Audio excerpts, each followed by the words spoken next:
Okay, all right, so we're going to talk about active listening.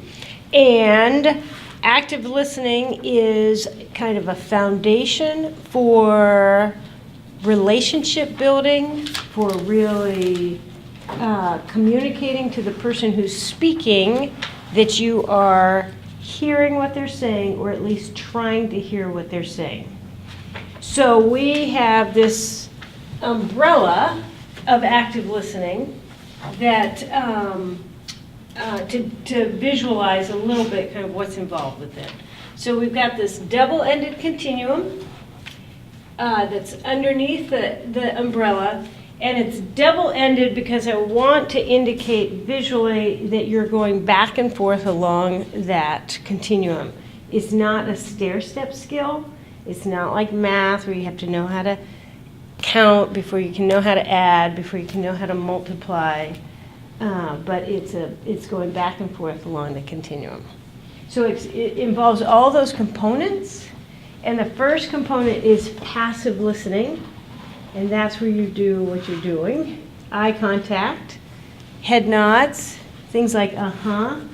So you are trying to non-verbally give non-verbal indicators that you are really trying to track and understand what the other person is saying. And that actually is happening throughout.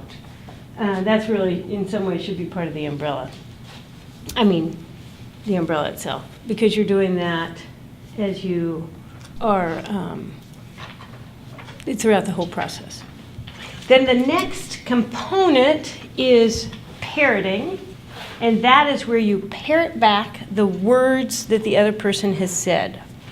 And you're doing that in order to let them know at least that you've heard their words correctly. And so it's kind of a check back that you've heard them correctly, and it's also an invitation to speak more. And the way it's an invitation to speak more is by you make a statement grammatical statement with a question in your voice.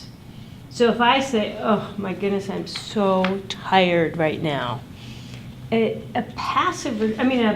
parroting response would be, oh, so you're really tired right now. And so there's a little bit of an uplift. It's kind of like the Canadian uplift. It's a beautiful day out, eh?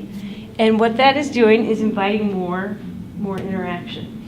And so you're giving a statement with a question in your voice, and for the parroting, you're repeating back the words. Does that make sense? Mm-hmm. Okay. The next component is paraphrasing, and that is where you are summarizing the content of what the other person has said. So again, you're wanting to let the other person know that you're hearing and that you're trying to understand what they're saying. So if I say, oh my goodness, I'm so tired, and I think, oh, I'm going back to work on Monday, and I've got this living room full of books on the floor that I'm trying to organize, and then we might have people over tomorrow, and how in the world am I ever going to get it done? A paraphrase of that could be, oh, so you're feeling really tired, and you really want to get some stuff done before you go back to work. And so you've paraphrased that, you're doing a check-in to see if you've heard me accurately, and that's an invitation for me to respond to that. And there's no right or wrong answer in how you're doing this. Your goal is to keep the conversation going and to continue to elicit more information in order to continue to build the relationship, potentially to do problem solving if that might be part of what is called for in that situation. So and so if you paraphrase that way, I could say, I think I could get it all done if I have a nap today, and that'll actually spur me on. Or I could say, I'm not really very tired. I think I look at that and don't even know where to start. And so then that can move you into the reflective listening, which is where you are trying to identify what might be the underlying emotion that the person is experiencing or expressing. So in that example, it could be you could build on that and you could say, oh, so it sounds like you're feeling a little overwhelmed with what you have going today. And again, I could say, oh, yeah, I am. I don't even know where to start. And, or I could say, no, I just have to start. Once I start, I'll be fine. But again, you're just trying to identify and put into words for me what I might be feeling or experiencing. And so let me go over some goals, some more goals of the active listening, because that might help. So build a relationship. You guys can throw things out also, because some of you have heard this before. Well, let me say this. So one of the beautiful parts about the reflective listening, I think it's just amazing, because what it does is something that's called right brain connection. So we kind of, simplistically speaking, we have two parts of our brain. We have the left brain and we have the right brain. Right brain is where we process memories and emotions. And left brain is all the L's. Left, linear, logic, language, lists. There might be some more L's in this. That only works in English, because I'm sure those are different words in other languages. But for us, the left brain is more the logical. And so one thing that happens a lot of times is when we see someone in distress, to whatever degree, we're not emotionally caught up in it. And so we can move pretty quickly into the left brain. And we've got all these great ideas for how they could respond. Well, if you've ever been the person on the speaking end, and someone comes along and is giving you all these ideas, but you're still caught up in the emotion piece of it, what are you going to do with all those wonderful ideas that they have? You're going to throw them out, or you're going to disregard them. Yeah. Because you're not ready to hear them. Yeah. And so the reflective listening actually connects at that right brain level. So you're identifying, you're addressing what might be happening for the other person emotionally, and then when we have this right brain connection, we're better able to de-escalate if we've been kind of escalated in our emotions. And then we're better able to make the bridge over into the left brain. But it could take quite a while in some situations. The example I just gave was really minor, and that wouldn't take very long. But if you had come to me, if I was saying, oh my goodness, I've got all this stuff to do, if you said, well, Sandy, here's what you need to do. You need to write a list, and you need to go home and whatever, my eyes would glaze over, because I would think, you don't know what's happening here. So, but if you were saying, oh, wow, it looks like you got your plate full today, and that's not very exciting to you, well, then I think, oh, you're giving me a little sympathy, and you're meeting me where I am. And then I might be better able to move into problem solving. And I would be more likely to come up with my own ideas and say, well, actually, if I just go home and move those books onto the shelves that we cleared off, then I think I could see what I'm doing, and then that'll clear up the floor, and then that space will feel better. And if I'm coming up with the idea, what do you think the buy-in will be? More or less? Yeah, exactly. Because we tend to like our own ideas better than other people's. So that's another element of that. That's why I think that the reflective piece of this, although all of it, is what makes it so powerful. Comments or questions? No? Hard habit to break. To ask, that's okay. So asking questions, I didn't say that very well. You didn't just say that, but that's a big habit that people have. And I would say this, and then whoever was going to say something. This is really, I'm saying do not ask questions. Even though you have a question in your voice, don't ask questions. And that's because questions can be a door closer. And what they're doing is they're directing what's where you want the conversation to go, versus really allowing the person who's speaking to be kind of directing it, or you're going with their flow, and so you're going to be more likely to be following after what really is happening. So with that example, and if you said, well, what do you need to do today, or why don't you want to clean the floor, then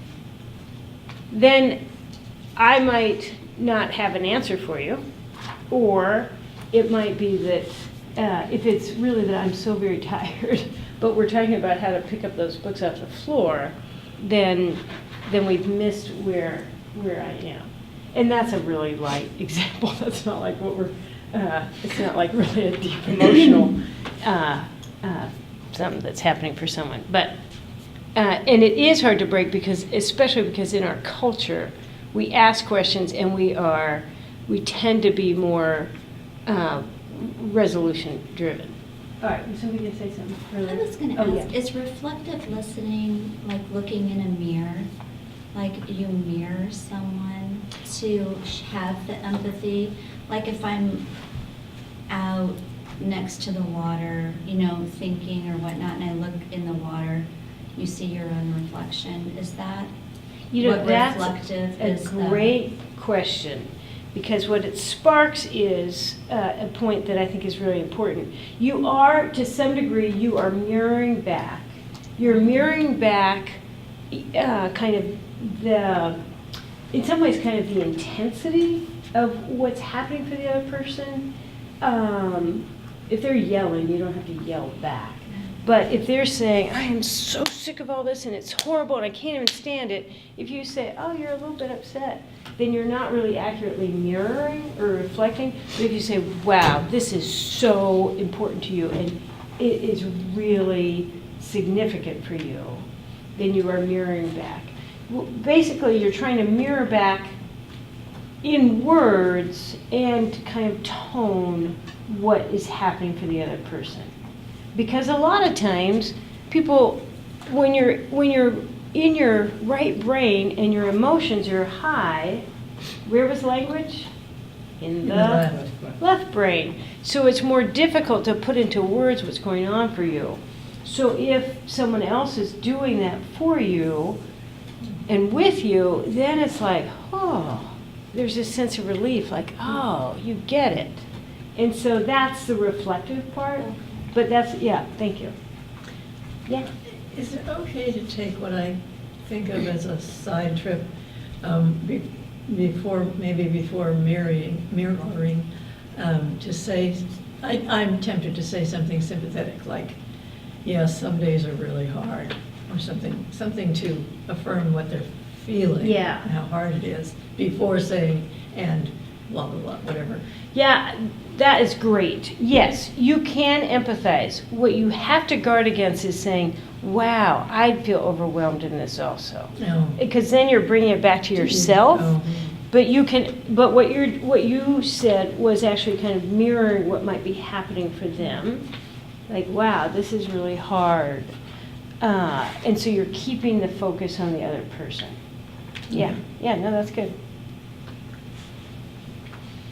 Okay, yes. Real quick on that, you Yeah. said, wow, this is really hard for you, instead of like, wow, yeah, that is lame, right? Like, instead of acknowledging that the situation really is bad, Yeah. you're saying, wow, you should instead say, wow, that's really hard for you.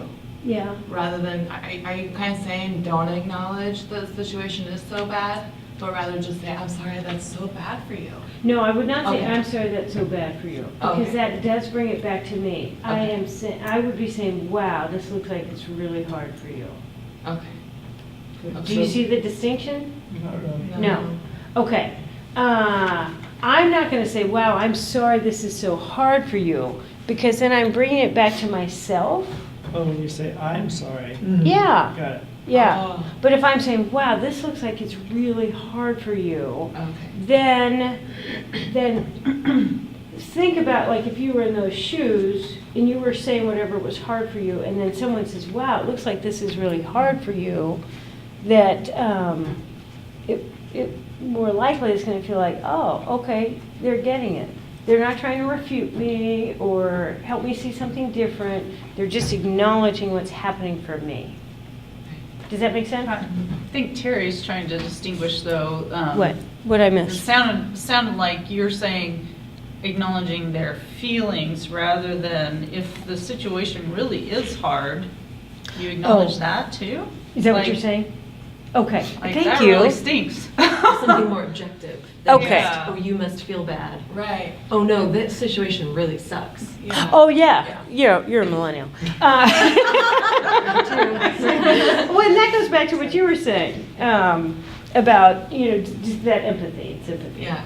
Okay. Well, because, yeah, sometimes, you don't want someone, oh, wow, I guess that's really hard for you. Like, it's kind of like, oh, that's, For you, It's your problem. that's like That must be a really your big problem. deal. In the similar situation, Oh. I'd be handling this. Yeah. Yeah. I think Yeah. that's kind of it's where I'm kind at. of But like I'm super sensitive.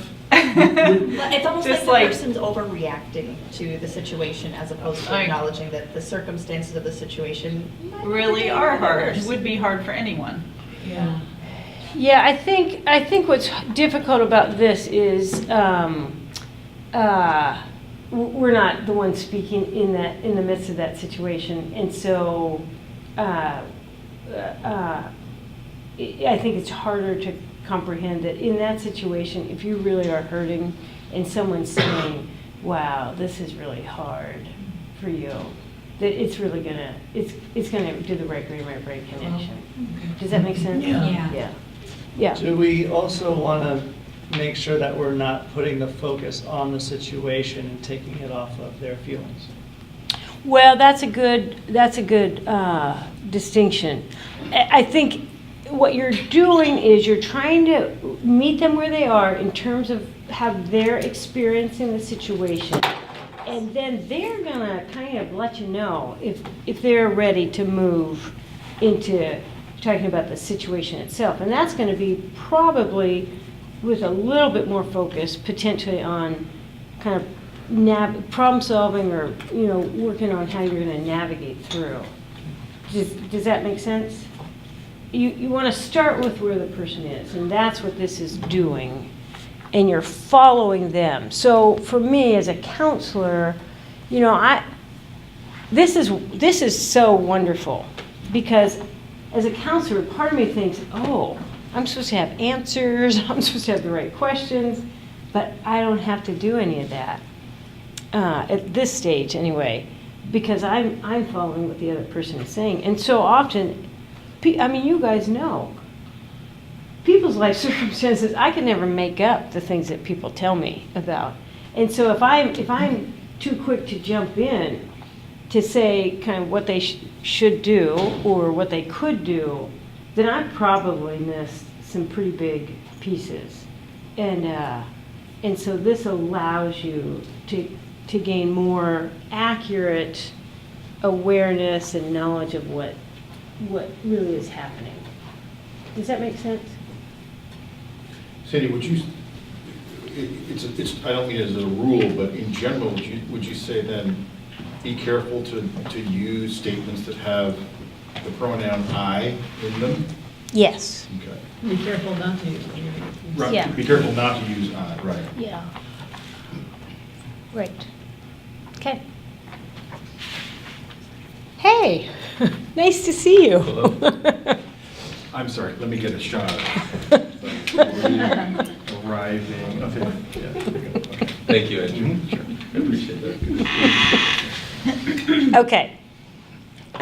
So let me also say then, one of the reasons why this is so foundational, and we have spent a lot of time on it, not just today, is because it is what helps to build relationship. It helps you to gain credibility with someone, because a lot of the Isaiah 58 ministries, we're not necessarily in similar shoes with the people that you're trying to serve.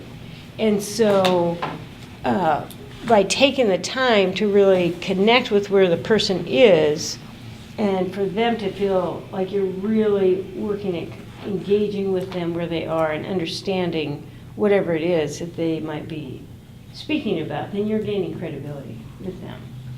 And that helps to build the relationship. And I think giving time for the conversation Yeah. and for them to know that you're kind of soaking with them in this bad place for a few minutes is affirming. And also, I mean, it takes time to build relationships. There you Yeah. go. Okay. Yeah, it sure does. Yeah. And silence is hard for people, especially in our culture. But you can just kind of sit with people, because I'll use this and they'll just kind of sit there for a little bit. And sometimes I might take guesses at what's going on and then give them some words. But I let people kind of sit for a little while too, just not so it's uncomfortable, but so that I'm not jumping in and kind of taking away from what they might. I think about Job. The best thing those friends did was sit quietly for 7 days. Right. I love that. Yes. I don't know, I might be overthinking it, but in your experience, I would wonder if some people might feel manipulated or patronized. Oh, you are spot on. There are some people, one person standing, who, that is exactly the case, that he was so alert to what I was doing that I was doing naturally. And he was so alert to it that he just said, "Why are you repeating everything I'm saying?" That was in the early days. So, I've been better trained since then. I've experienced that. The feeling? Well, or- my brother is a counselor, and I always feel like, get out of counselor mode with me and just talk to me. because you're Because wanting, he's always like, well, it sounds like you, blah, blah, blah. And I'm just like, just have a normal conversation with me, please.